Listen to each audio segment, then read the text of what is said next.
അസ്സലാമു അലൈക്കും വറഹ്മത്തുള്ളാഹി വബർക്കാത്തു. ഇതൊരു കാണേണ്ട വീഡിയോ ആണ് കേട്ടോ. ഡോക്ടർ അബ്ദുൽ ഹക്കീം അസേറി ഉസ്താദ് പറഞ്ഞൊരു വീഡിയോ ആണ്. കാണാതിരിക്കരുത്, കാണണം. അതായത് ഈ നമ്മളെ പള്ളിയിലെല്ലാം മൈക്കിൽ ഒച്ചത്തിൽ വാങ്കും സിക്കറും സലാത്തും കുത്തിബേത്തും കഴിക്കുന്നതിനെ കുറിച്ച്, പിന്നെ അമുസ്ലിമികൾ, പിന്നെ ഹൈന്ദവരുണ്ട സ്ഥലത്ത് എങ്ങനെയാണ് പ്രവർത്തിക്കേണ്ടത്, എങ്ങനെയാണ് മൈക്ക് ഉപയോഗിക്കേണ്ടത് എന്ന് പറഞ്ഞതാണ്. കാണാതിരിക്കരുത്, കാണണം. ശബ്ദത്തിലും മിതത്വം വേണം. പ്രശ്നം ശബ്ദത്തിൻ്റെതാണ്.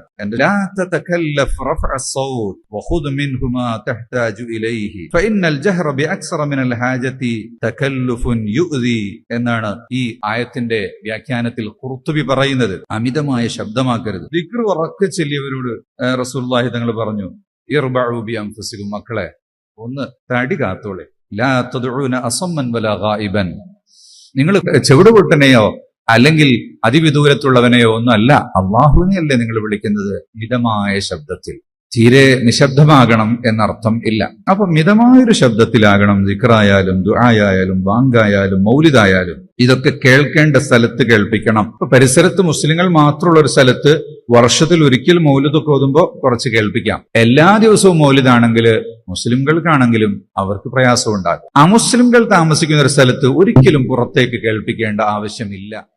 ഇതിൻ്റെ ഫുള്ള് റിയാക്ഷൻ വീഡിയോ വേറെ കുറേ വീഡിയോക്കാർ ചെയ്തിട്ടുണ്ടാകും. ഞാൻ അറിയുന്ന പോലെ ചെയ്തതാണ്. അപ്പോൾ ഉസ്താദ് പറഞ്ഞ് നിങ്ങൾക്ക് എന്താണെന്ന് മനസ്സിലായത് കമ്മിറ്റ് ചെയ്യണം കേട്ടോ. പിന്നെ എന്തെന്ന് പറഞ്ഞാൽ പറഞ്ഞില്ല എങ്ങനെയാണ് മൈക്കിൽ എങ്ങനെ ഏത് സ്ഥലത്ത് ഏടി ഉണ്ടാകുമ്പോൾ എങ്ങനെ സൗണ്ട് കുറക്കണമുണ്ട് പറഞ്ഞില്ല ഉസ്താദ്, കേട്ടില്ലേ?